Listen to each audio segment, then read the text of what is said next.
Yang pertama, tidak ada kita ko yang tak bersalah, yang tak berdosa.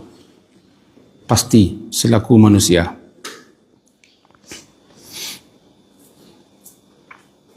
Yang kedua, Allah memerintahkan kita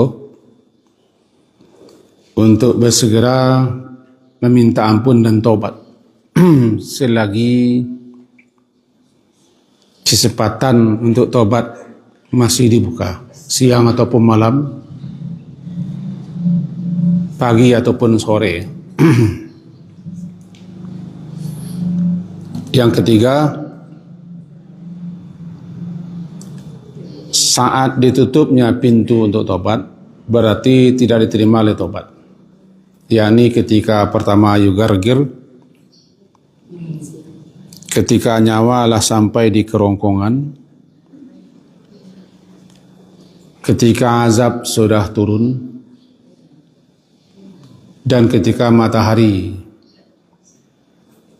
telah terbit di tempat tenggelamnya, petanda kiamat sudah datang. Kesimpulan keempat, kita sangat disukai memperbanyak istighfar, kapan dan di mana saja, dalam keadaan apa saja, di situasi apa saja. Nabi sendiri dalam hadis yang lalu, beliau bertaubat kepada Allah dalam satu hari lebih 70 atau 100 kali. Bahkan dalam satu majlis, sahabat menghitung berapa kali beristighfar sampai lebih 100 kali. Majlis itu mau diwakili ke majlis. Dan yang terakhir, Nabi sendiri yang andai bersalah, telah Allah ampunkan dosa beliau yang berlalu yang akan datang.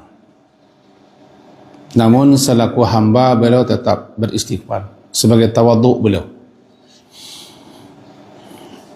Lalu bagaimanalah kita, umat Nabi?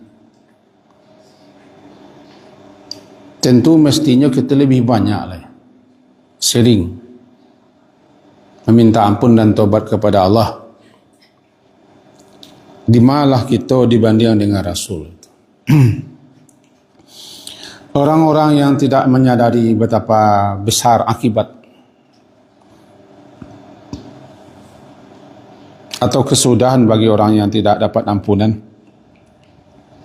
orang itulah yang tak tergerak untuk taubat dan istighfar. Kenapa? Karena akibat daripada suatu dosa, suatu kesalahan, apabila telah tidak Allah ampuni, ya merugilah orang dengan kerugian yang sangat nyata, kerugian yang sangat besar. Fa illam taghfir lana wa tarhamna lanakunanna minal khasirin. Orang yang tidak dapat ampunan Allah tidak layak masuk surga dan tidak akan diselamatkan dari neraka. Dan ampunan Allah itu sangat kita butuhkan, sangat kita harapkan, karena dosa-dosa itu akan memberatkan perjalanan kita menuju akhirat. Malahan salat jenazah disyariatkan salah satunya kan untuk memohon ampun kepada Allah, yang sangat dibutuhkan oleh seseorang setelah mati, di mana ketika itu yang tidak bisa minta ampun adalah ampunan. Makanya kita bantu dalam salat jenazah memintakan, memohonkan ampun kepada Allah. Allahumma ighfir lahu warhamhu wa'afihi wa'fu anhu, dan seterusnya.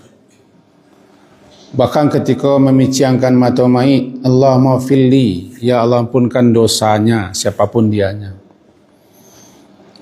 Setelah selesai mayit dimasukkan ke kubur pun Nabi perintahkan istaghfiru li akhikum, minta dan mohonkanlah kepada Allah ampunan untuk saudaramu yang dikubur ini.